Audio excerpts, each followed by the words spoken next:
And you get a card, my lovely lady.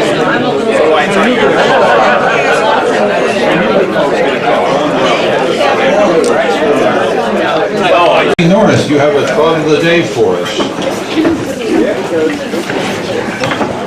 If all of the economists, all of them, were laid end to end, well, that'd probably be a good thing. All right, we have a number of guests here today, and a number of them are candidates for office.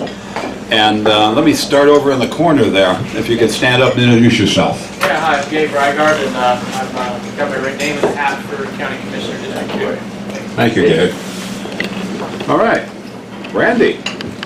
I'm Randy Johnson. I think everyone knows me. And what are you running for, Randy? The exact same position again. And we have another candidate, Maggie. Hi, I'm Maggie Roth. I'm running for District 2 County Commissioner. I want your vote. All right. And still another candidate. Super. Maggie, of course, is a PABA member and member of the Government Affairs Committee. Good morning. I'm Dave Newport, and I'm a candidate for Clallam County Superior Court, Position 2. Nice to see you. All right. Do we have any other candidates in the room? All right. Do we have any other members with guests this morning? No one? Do we have any guests? General guests? We have a few, I believe. Anybody else want to stand up and introduce themselves? How about the gentleman next to Maggie there? Could he? Doug Sutton. I'm Yeah. with Jamestown EDA. Right.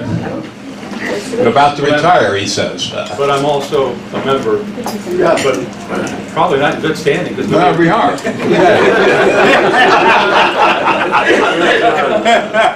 We'll see you more when you retire, Doug. Anyway. All right. Do we have any other? Kevin. Well, I'd like to introduce myself not as Kevin, your Small Business Development Center advisor with Washington State University, but as a new business owner in Port Angeles. Those of you who were here at Christmas met my lovely lady, and she and I have started a nail salon right next door to KOMP. So, like I told Bill and Andrew, I know they usually do that once a week, so come on down and see me instead. Are you still going to do the small business stuff? Are you still going to be a Oh yeah, absolutely. counselor? You know, I don't do very well with that detail work. So I'm going to stay in the office down at the Port of Port Angeles, and my lovely lady will be at the nail shop. That'll be great. Congratulations, Kevin. And you get a free pat on the back. Real fast, John over there. John, can you stand up and introduce yourself? John Halbert, undergraduate helping get going in Pittsburgh. We've had some success, we want to get more and more of it. It's a no-cut program for kids 12 to 18 and for adults 18 to whatever. All right. Yeah, rowing. Okay, we got a lot of business sayings and busy program today, so let me race through that if I could. We got we got actually a couple of procedural matters today. Begin and go to Nathan for an update on the comprehensive plan. We have a brief presentation this morning from the Clallam YMCA's youth and government students about their very recent and very successful trip to the youth legislature in Olympia. The trip, by the way, was co-sponsored and funded in part by the PABA. And to start with, let me turn it over to one of their leaders, Michelle Gentry. And Michelle, I'm going to give you the speak. Is that going to come over? I can speak loud enough to... Yeah, okay. I work with teenagers. I don't need a microphone. Hang on. Use your outside voice. There we are. I'm a little bit afraid of the microphone. Okay. So, Okay, I'm gonna not use the microphone. They may choose to use the microphone when they share with you. So my name is Michelle Gentry. I've been working with the YMCA Youth and Government Program. This was my 25th session with the teens. Many of you were here in the fall when Heidi Simpson came to speak and share kind of the broader picture of what the program is. Essentially, we start working with students in the fall of the year. We teach them how to read and write legislation. We teach them parliamentary procedure. We teach them how to run a meeting. We teach them how to run the House or Senate. And then we take them down to Olympia and literally take over the state capitol completely. Our students are allowed to use this House and Senate chambers, sit in the senator's seats, use their microphones, use the rostrum, the whole deal. We have every position in the government, from the youth governor all the way down to the pages, running an entire session in Olympia. This year, our delegation had about 28 students most of the year. We took 22 to Olympia. We belong to District 3, which has 3 delegations in it. So just trying to give you a little bit of clue about how amazing our students were this year. District 2 is the Seattle I-5 corridor. They have 27 delegations in their district compared to our 3. And about 250 students compared to the rest of the state. So we have 480 students in total at the event. Our students, and forgive me if I sound like a proud parent here, because I am super proud of our kids. So we went down with our 22 students, and we came out with the outstanding freshman representative, who was Maureen. Yeah, very good.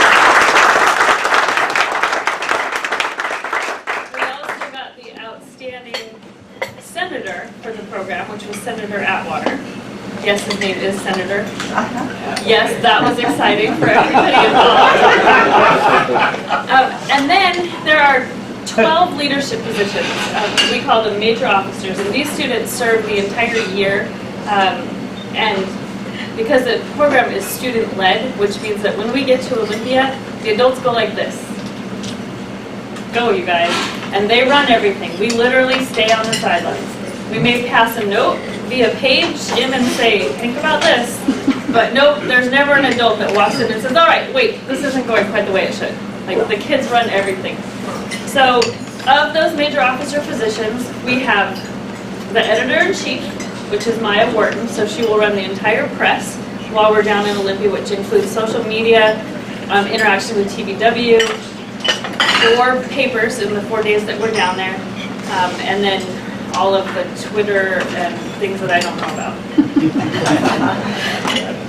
And then we also have the Postmaster General, and that is Grace Sandwald, and she will run all of the communications down there as far as getting the bills moved from the Secretary of State's office to the House floors to the governor, and then the information that goes from the lobbyist and the press out to the senators and representatives on the floor, all of that. And then we also have the Speaker Pro Tem of the House. That person is kind of second in command of the House, and in our program, they run the freshman House. So they're in charge of all of the freshmen and how that goes. So pretty amazing that 3 of the 12 major officer positions from our 22 kids are running it. So definitely very proud, as they just kept saying Olympic Peninsula delegation, Olympic Peninsula delegation. I love they're going, yes. So we had some great things happen this year. I'm going to let the kids tell you a little bit about their own experience. And Maya is not going to speak, but I'm just going to tell you because she's my youngest daughter. She had to come because, well, I can't leave her home alone. And we had a shortage of pages this year, so they allowed Maya to page in the Senate this year, and she did a great job. So thanks for doing that, babe. So we have, and we'll go in this order. We have Anna Gentry, who is also my daughter and been waiting literally since she was born to be in the program. The governor held her as an infant, and I remember thinking, oh, please don't throw up on the governor. She did, and now here she is. She's going to be the governor someday. She's an 8th grader. She's going to tell you about what it's like to be an 8th grader in about 10 sentences. Our outstanding freshman representative will tell you what it's like to be a freshman. And we have Maisie Rydell, who, if she cries, don't feel bad. This is her last, official duty as our local leader. And she's a senior this year, and so she'll be leaving us, hopefully not totally leaving us. So, Anna, you're up. I got this for you. She's my daughter, she probably doesn't like me either. Okay, so being an 8th grader in youth and government is really eye-opening to how really accessible the government is. And it's kind of crazy to think that they were so open to having us being able to be in their space and sitting in their chairs and just being able to do all that. I was able to debate in committee, but I decided that I wanted to be a page for my 1/8 grade year, and I was able to page for the rostrum, which means I got to run from the rostrum bills to the Secretary of State and then back into the Senate, which was really cool because I got to see all the behind the scenes and how if something goes wrong with the pages, bills do not get debated or passed. So that was really cool. Wow. Nice job, thanks.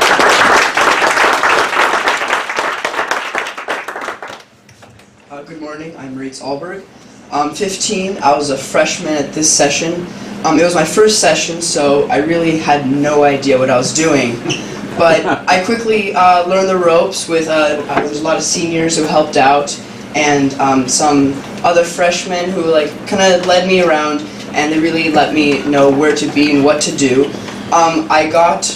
The freshmen have their own house, which is a little more relaxed and laid back, and they get to debate their bills. I got the opportunity to move up to the big kids' house, and I got to debate their bills up there for the rest of the session, and that was a lot of fun.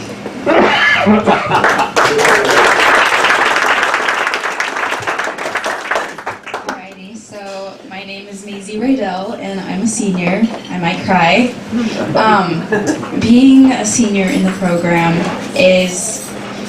has a lot of bittersweet emotions that go with it because you want to make it your best last year, but it's your best last year and you're leaving for good. And this year was an amazing year for me. I got to be a House representative, so I was in House, and I was a proud mama bear when I got to see my freshmen come in and debate, and I got to see my page, and she was doing amazing. She just keep running around. One of the greatest experiences that I had specifically this year was when our Speaker of the House did not have her Speaker Pro Tem available and called for me to speak for her. So I, a lowly little House representative, got to be Speaker of the House for one bill and help debate go on, which was one of the greatest experiences I could have ever asked for. And overall, this program has changed my life. The first year, I was a sophomore, but I was with the freshmen, and I refused to debate. I refused to debate. I did not want to stand up in front of people. I did stand in front of people, and I think afterwards I was about ready to pass out. I was so terrified. But now, I did not prepare a speech or anything. I just came up, and I did it, and I winged it, and it went well. It was amazing. So thank you so much for being here and listening to us speak.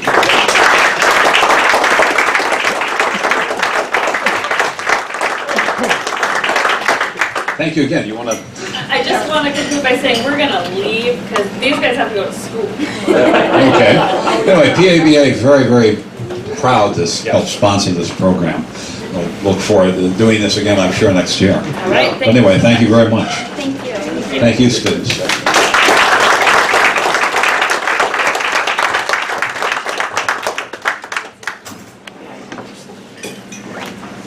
Okay, it's now over to Nathan West, our Director of Economic and Community Development here in Port Angeles. Try to follow that Nathan, you want the mic? Absolutely. I'll take the podium as well. Oh yeah. And hope that my remote works. Hey, John. Yeah. And let Andrew introduce them. Oh, okay, well, that's fine. Andrew wants to introduce. We got procedures here. And, first of all, you're really going to deny me a chance to talk? It's what I live for. And I worked on this one hard. Ladies and gentlemen, members and guests, parents of outstanding future leaders, parents, good morning and welcome to another beautiful day in Port Angeles. And you know what's really beautiful? We live in a city that goes out of its way to solicit the opinions of citizens, especially on something as important as a comprehensive plan. They allowed venues running in the morning, the afternoon, and the evening at numerous locations so we, the citizens, can influence. And as a business association, that's a very important thing to us. And this program is going to be outstanding, informational-wise. But let me tell you something that's pretty cool. The presenter today has been here numerous times as our speaker and is always giving us information. But he also comes here a plethora of times over the year to give us information, to solicit our information, to pass on and find out what we think. He answers our questions, even mine, without the political dodge but straightforwardness. And in fact, just a couple weeks ago when my sister was here, she asked me at the end, who is that guy sitting over there? He is really good. Somebody is going to take him. And I explained to her that he is like many people here. He loves this community and is working hard. Not only is it his character to do an outstanding job, but he has an investment greater than anything, his family. So that motivates him to really do his best job. And I assured her, I don't think we're losing him for a few years. So although this program is great and we're going to really appreciate it, please, let's extend a very appreciative welcome to one of the best assets our community has, Nathan West, our economic development.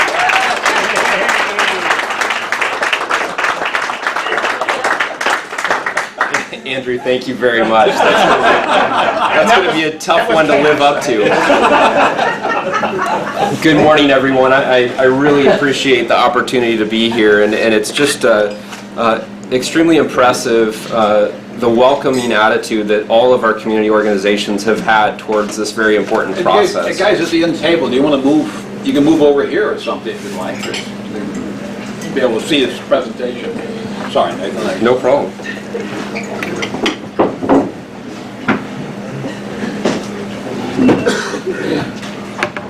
So this morning I want to share with you a process that we've undertaken relative to the update of the city's comprehensive plan.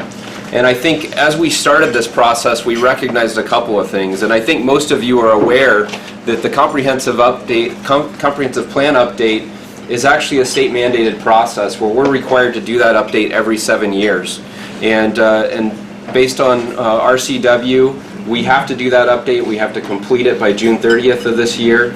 And it's really important that we meet that deadline. It maintains our grant eligibility for state grants. And I can tell you that the city is greatly dependent on a lot of state funding. So it's really important that we get it done. Recognizing the very tight time frame that we had to work with, the limited resources we had, our goal was to do our very best to reach out to every citizen in this community to gain and obtain their input about what they wanted to see for the future of Port Angeles.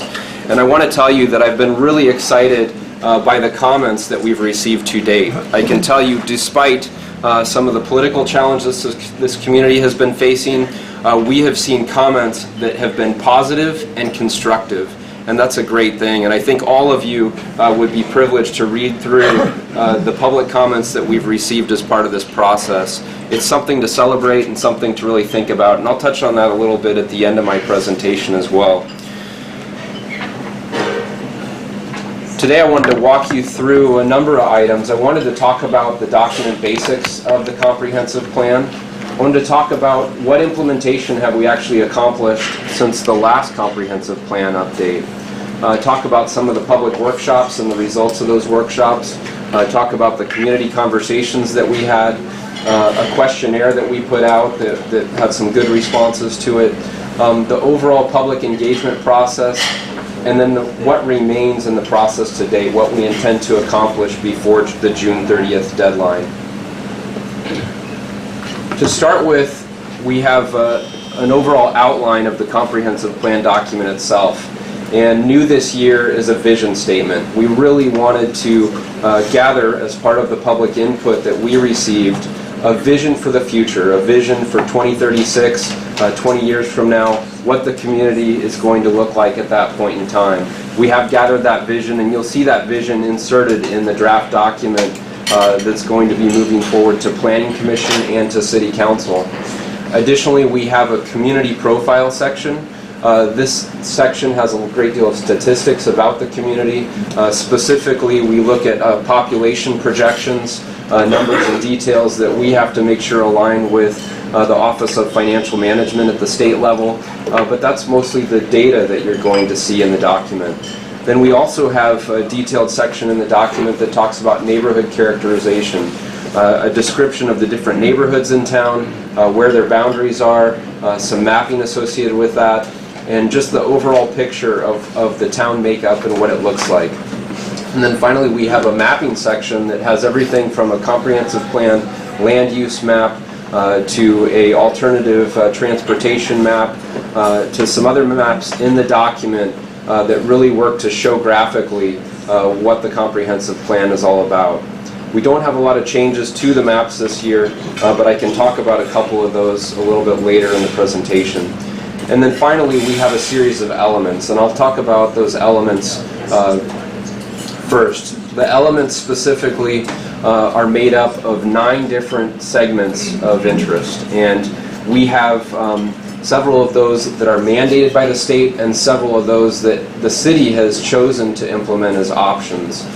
Growth management, land use, transportation, housing, and capital facilities are all the mandated elements of the comprehensive plan.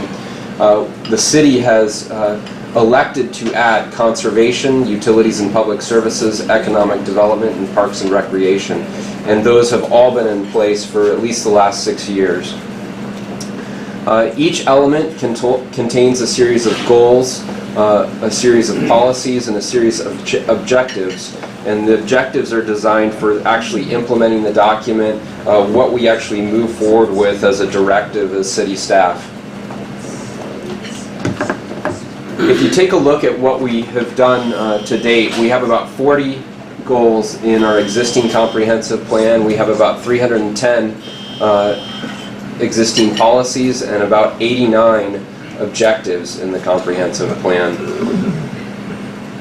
I think we should take pride as a community in the fact that we've implemented a great deal of those objectives, and specifically about 37% of those objectives have in fact been completely implemented and moved to an appendix in the comprehensive plan document as part of this process.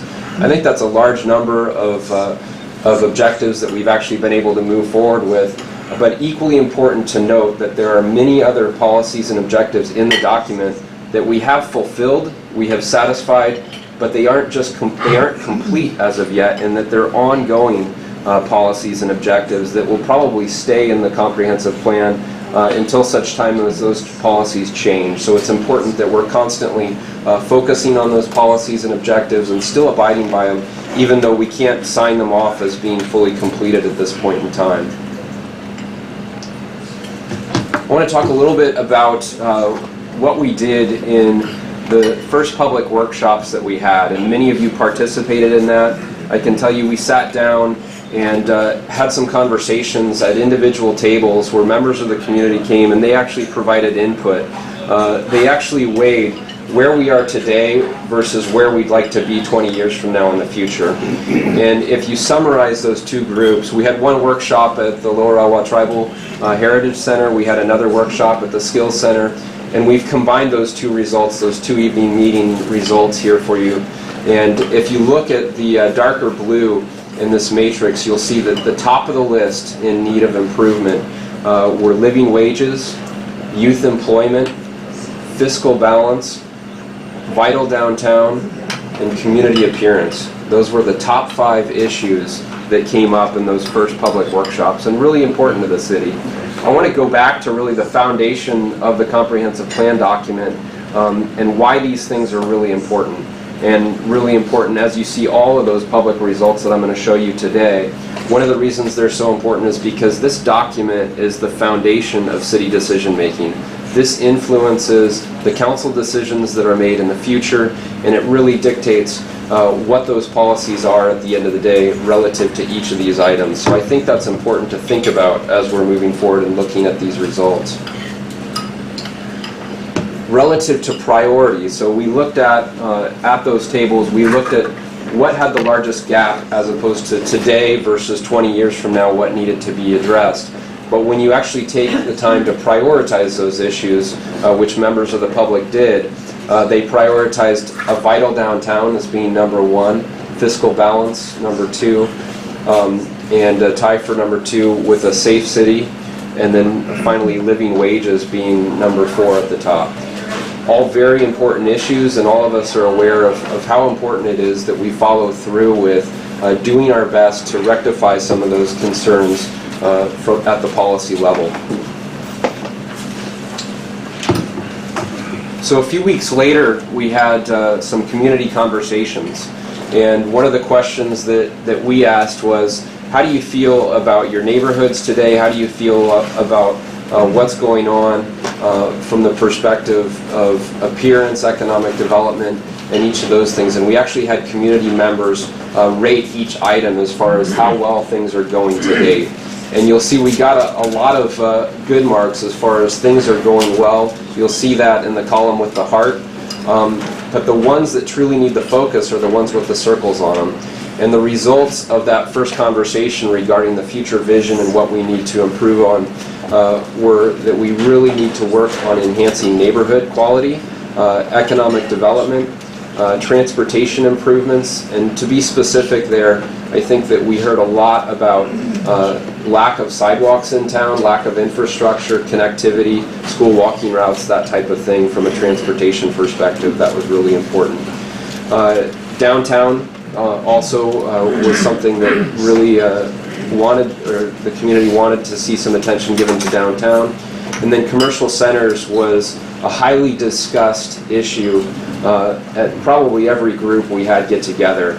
And let me be specific there because I think it's important, because we had really good conversations among community members about that. And one thing community members did not want was more strip commercial. But what they do want is more of a commercial store within their neighborhood that they can go to that might be more in the form of a convenience store, particularly for those neighborhoods out in the west end of town that don't necessarily have access to them right now. And I think that's important.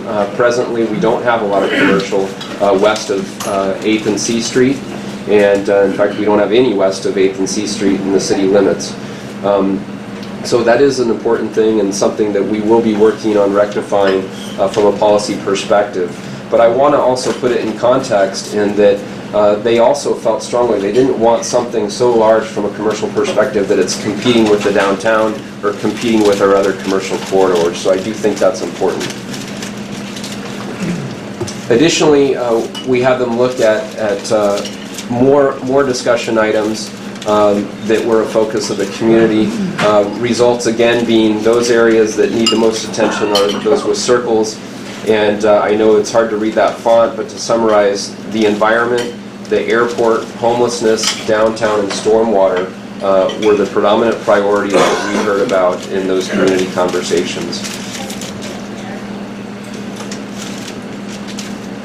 So we also put out a questionnaire, and it's been a really nice thing to be able to read through that questionnaire, see all the responses, and take the time to look at every opinion out there. But what I did for this presentation is tried to summarize each of the answers that we received to that questionnaire, and it was a 5-question questionnaire. The first question was, why do you live here? And the answer we received first was natural environment and location. Number 2 was access to the outdoors. Number 3 was a job or employment. The next question we asked is, what can the community do to make Port Angeles even better? And the first response we got was support education in schools. I think that's really important. I think we've heard a lot about that. We certainly hear about that from our economic development groups in town, and how important it is that we see improvement to the local schools from a capital project perspective to really move this community forward. I think we heard a great deal about the great quality of our teachers in the community, but we really need to make those investments to capitally improve those schools if we're going to get economic growth. We also heard that to make the community better, we need revitalization and development in the downtown. And then finally, the public wanted better preparation for climate change. The next question was, what makes Port Angeles unique? The first and most predominant response was the natural environment, including mountains, water, nature, and outdoors. Number 2 was outdoor activities and recreation, and number 3 was the people. Next was, what should we do to invest in to create a better Port Angeles? Again, we heard schools and education, infrastructure including roads, sidewalks, bike lanes, and other infrastructure needs. I think it's really relevant that we're seeing consistency in the questionnaire responses as well as the other public meetings that we held, and some of these trends actually carry forward. But also small and local businesses were a really important component that the public felt we need to better invest in. And then finally the question was asked, is Port Angeles' resident mix changing, and if so, how should plan strategies change? And the first response we got was that it is aging, that we need strategies to update our schools, and we need to do something about drugs and homelessness. Again, these are pretty consistent themes that we've seen across the public input process, as well as the public comment forms that we put out. So I want to go back to that original goal that we set out to really reach out to a diversity and basically try to reach every citizen in the community. So we started on April 11th with the public outreach, and I can tell you we've had 27 scheduled public outreach events since that time. That's a very large number, and if you subtract weekends, we were pretty much doing it every day, at minimum every other day, and that took a lot of time, a lot of effort, but it was very rewarding to see the public involvement, see the public step up, and really participate in the process. But just to point out some of the diversity approaches, and I want to recognize Laurel Black, who's here today. She was a sub-consultant to the contract that really helped with the public outreach, setting these meetings and opportunities up, getting them advertised adequately, and Laurel was an excellent help with actually making this a success. But public meetings...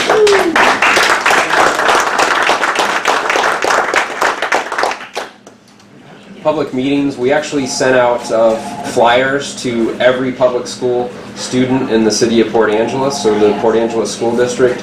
All those flyers went out to the entire school district. We went out and sent staff to the different senior care facilities in town to meet with those seniors. We went to different youth facilities in town. We went to many, if not most, of the service clubs in town. We worked with social media, the newspaper, the radio, and websites to really get the word out about the process as it was going on. And again, did so in a pretty short time frame. Specifically, we had those participatory events. We had an open studio downtown that was open 9 to 5 at the former Maurice's building for 3 days in April. We had public forum workshops 2 evenings in April.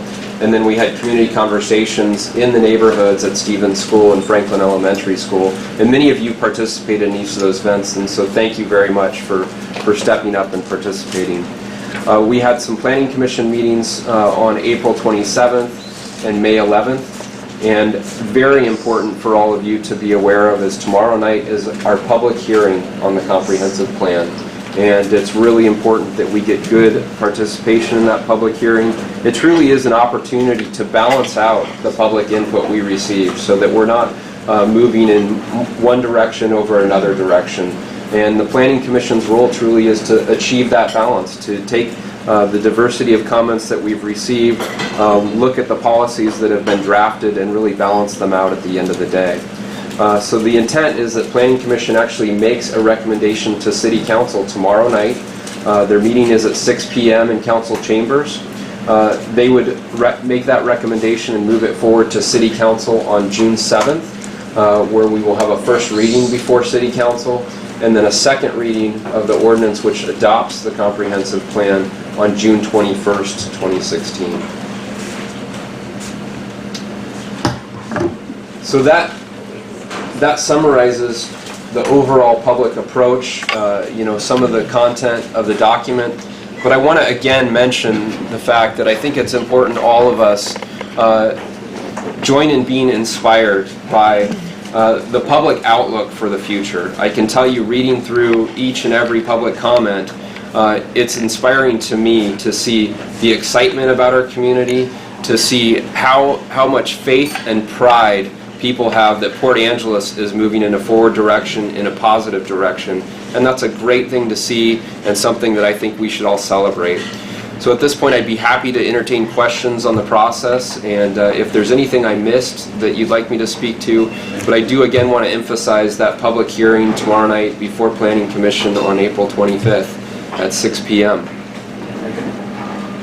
Okay? I'd first like to compliment you for going way above and beyond the call of duty in terms of reaching out and soliciting input, and also for following, I think, recommendations that I have heard come your way about reaching out and letting people know what happened with recommendations from the previous comprehensive plan. I think the presentation Scott Johns made at the Chamber, I think, was a very good step in that direction, and I recommend continuing that over the 7 to 10 years until the next comprehensive plan comes out, for people to know what's going on. One question about process and one on substance. Process. The public hearing tomorrow, comments submitted to Studio Cascade, are they part of the public record, or do they need to be resubmitted as part of the public hearing to be properly part of the public record?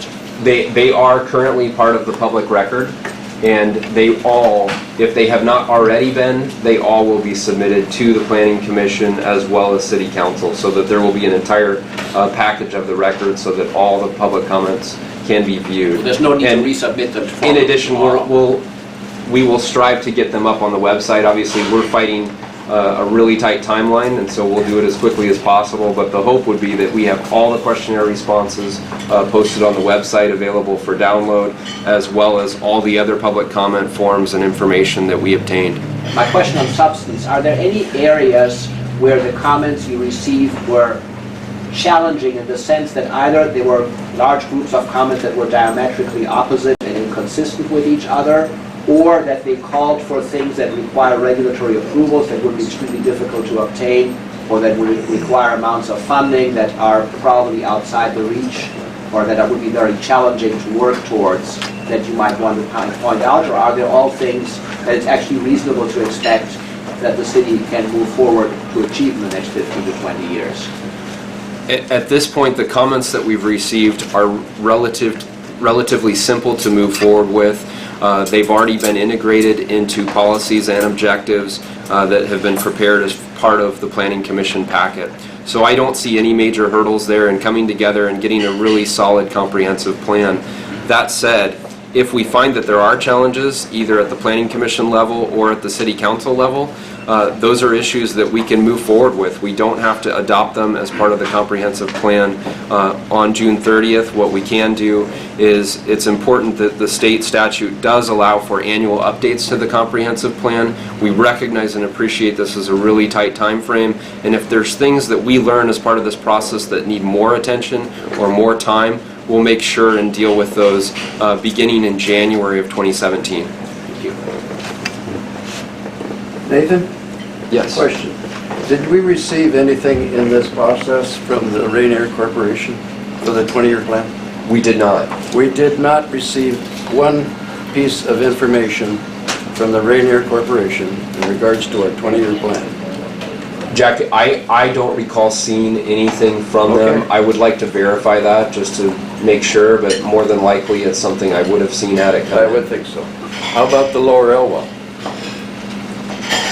Certainly individual staff members, but from the Lower Elwha did participate in the process, but I have not seen specific or official comments from the tribe itself.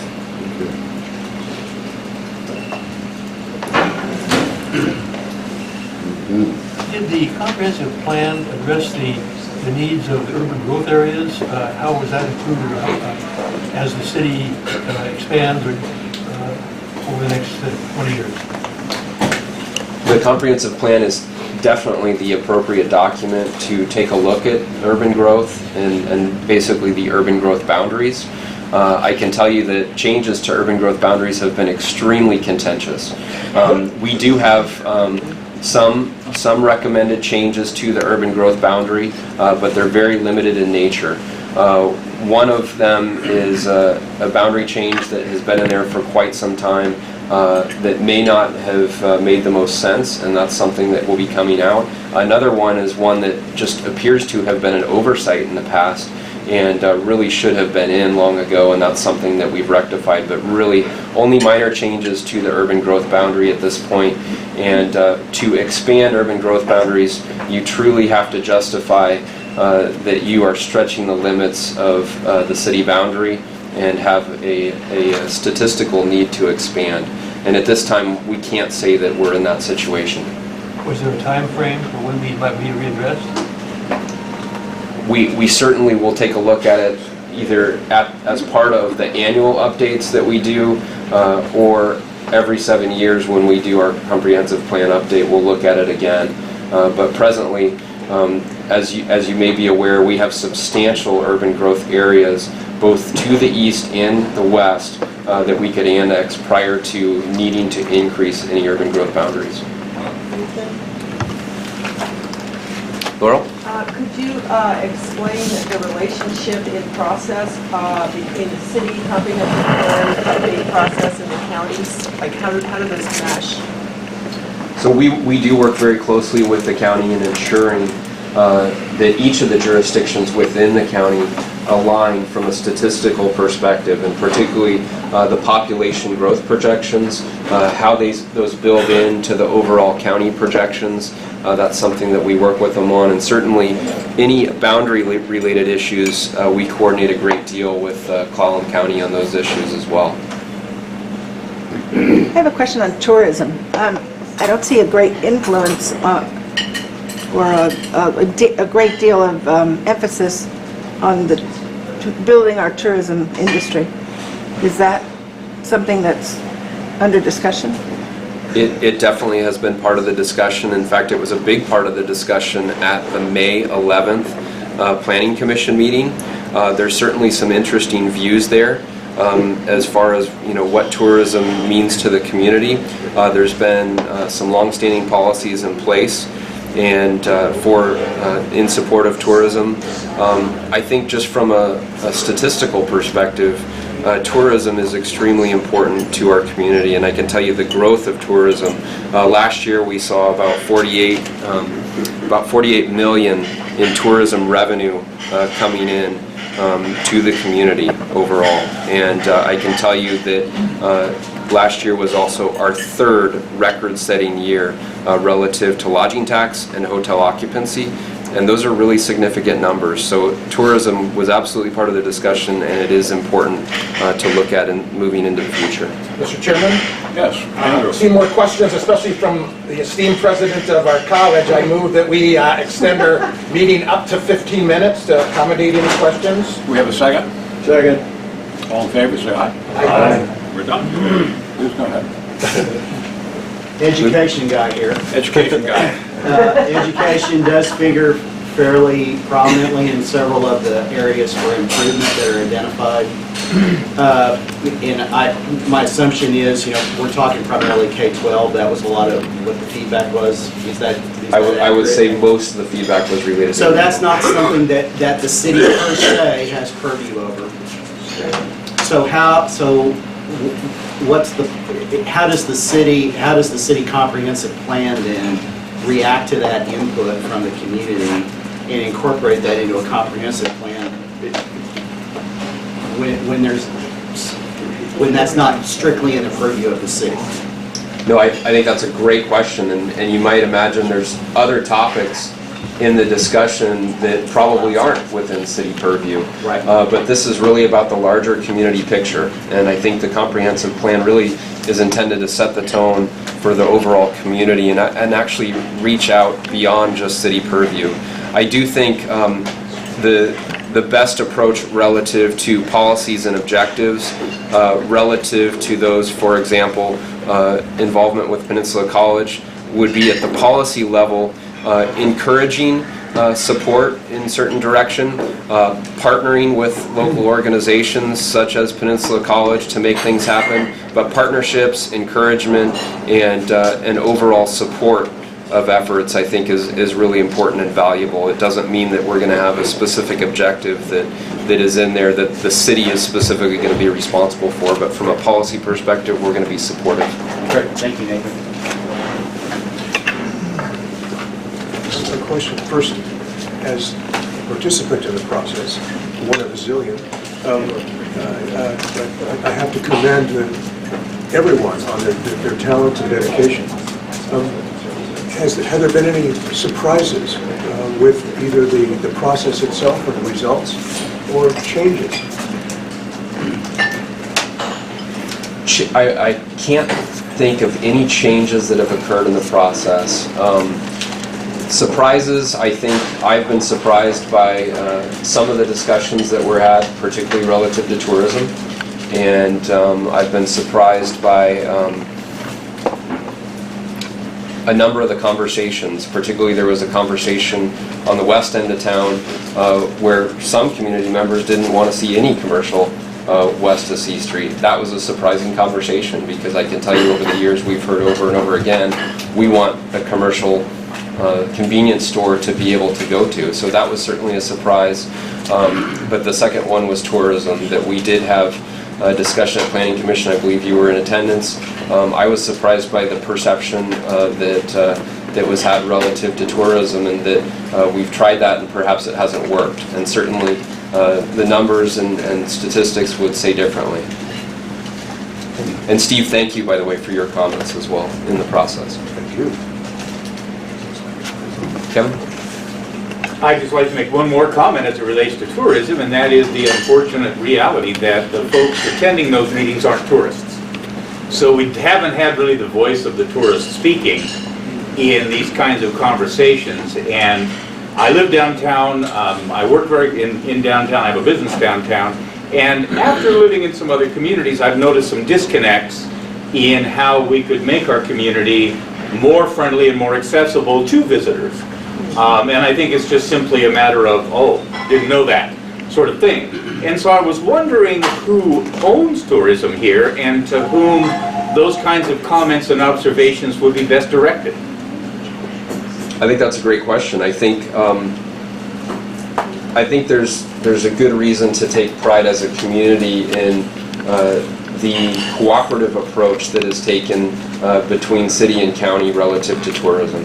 And so we do, if you look at it in the broader perspective and you look at the Tourism Commission taking a peninsula-wide approach, including Jefferson County and Clallam County, they're doing a great job. If you drill down to more of a micro level within the city limits, absolutely the city of Port Angeles has that responsibility. We contract out for tourism-related services, including events, marketing, and other efforts, including capital improvements for tourism. So I think that is a city responsibility, and it's something very important to us, something that we've strived to overall improve the tourism product of the area over recent years. And just a quick follow-up, I agree. And my observation is really in a matter of fine-tuning. You know, how certain opportunities and infrastructure is communicated, how different businesses that are vital to tourism, like our paid parking lots, how they communicate their availability and requirements, and just some of those other fine-tuning things. So that would be something that maybe City Council would be interested in hearing about. Absolutely, and I should probably mention that some of those responsibilities are certainly shared with the private sector, and something that we need to work with them on. Doug? Nathan, I'm curious as to what the city may have done to, through analysis, to eliminate as much as possible bias in coming up with the results. Specifically, I think about education. but we never get there. Why is that? If that's so important to the area. And I know there are a lot of complications and how much money is involved, And but school board. mostly I want to know about how did you eliminate bias? Yeah, eliminating bias is something that's very important to me. It's always important for myself and planners that work in my department that we remain impartial. And so if a comment comes in, we really want to do our best to look at that comment impartially, treat it fairly, treat all comments that come in the same, and put them forward with basically an equal and fair approach. And so that is important to us. Simultaneously, we need to look at realities on the ground and make sure that if a policy is being proposed or an objective being proposed, that it's something that makes sense for the community, that it's something that makes sense to the local businesses, that makes sense to the environment. And we have a responsibility to make a recommendation as well. And so we take that seriously, and we're always looking out for what's in the best interest of the community when we do that. But we do try to look at things fairly, and then ultimately the Planning Commission is intended to be the one who really balances out any comments that we don't balance out as staff members at the end of the day. And I have confidence that we have a very energetic Planning Commission who is well prepared to do that. So just to repeat, tomorrow night, 6 o'clock? Tomorrow night, 6 p.m., and tomorrow night being the 25th of May, 6 p.m. in City Council chambers. It's the Planning Commission public hearing. And I would suggest that if you're going to make a comment, bring a written copy and leave it behind. Dave? Thanks, Nathan. Affordable housing comes up quite often, as does family wage jobs. And we know that Peninsula Housing Authority now has rolled out its plans to redevelop Mount Angeles View and cause some transportation improvements along Lauritsen. How does that fit in with the city's comp plan?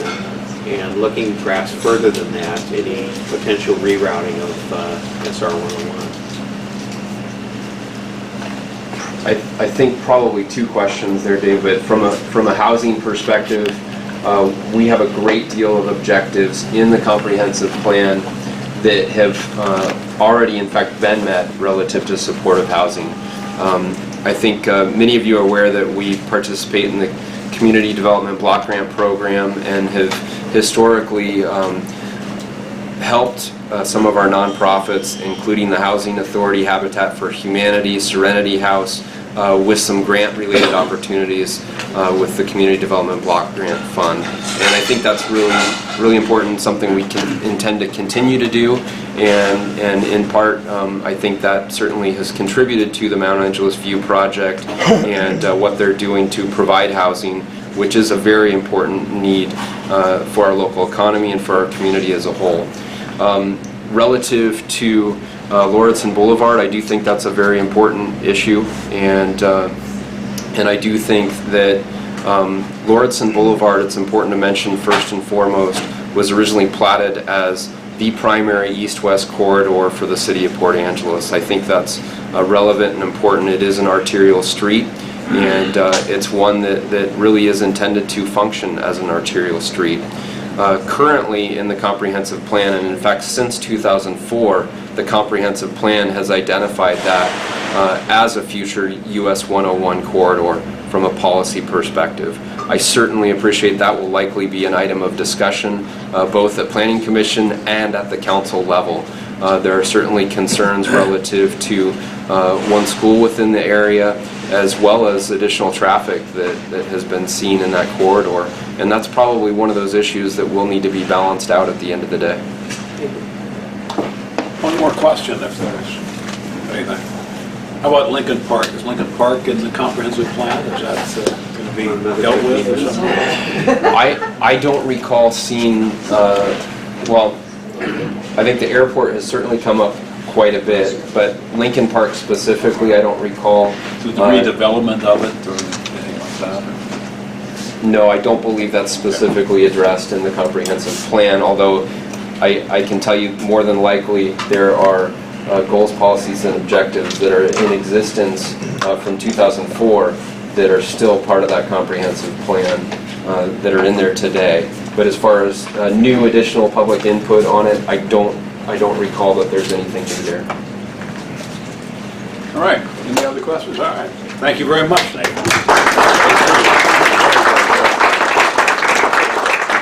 All right, watch your email for next week's program, maybe an election forum. Andrew, have we gotten any? Yeah, well, that's what we're working on right now. I gotta catch the two commissioners before they leave. Actually, But yes- three. But yes, three. I already talked to Maggie. Okay. So be looking forward to the election season to begin. We're in that arena. Andrew's going to set up a number of election forums. Yeah, well, you're welcome.